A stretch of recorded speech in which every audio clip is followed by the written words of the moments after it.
Sizler için dua et. Müzikti bu demeyken.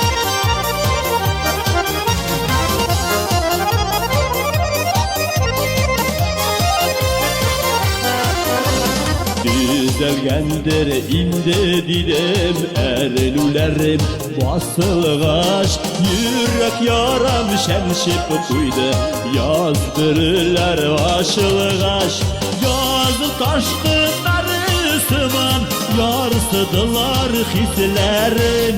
bir davulaptın ganidin tağın ellen işlerin yazı taşkınları sıman yarsıdılar hislerin bir davul attın ganidin tağın ellen işlerin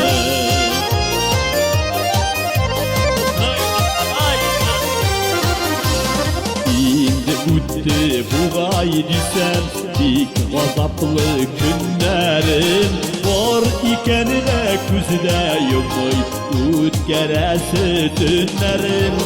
yazıp taşkınları sıman yarsıdılar hislerin bir davul attın ganidin tağın ellen işlerin yazıp taşkınları kirik yarsıdılar hislerin bir davul attın ganidin tağın eller işlerin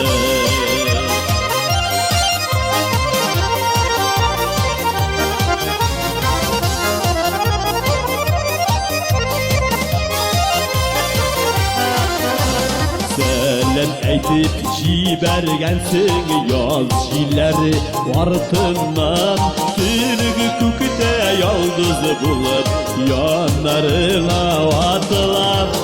Yazı taşkınları sıman yarsıdılar hislerin bir davul attın ganidin tağın ellen işlerin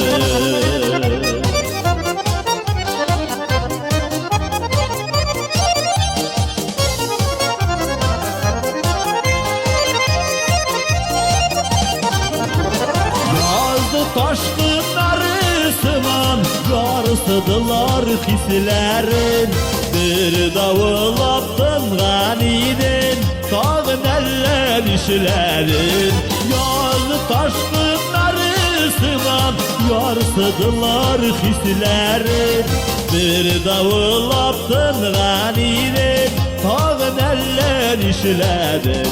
bir davul attın ganidin tağın eller işlerin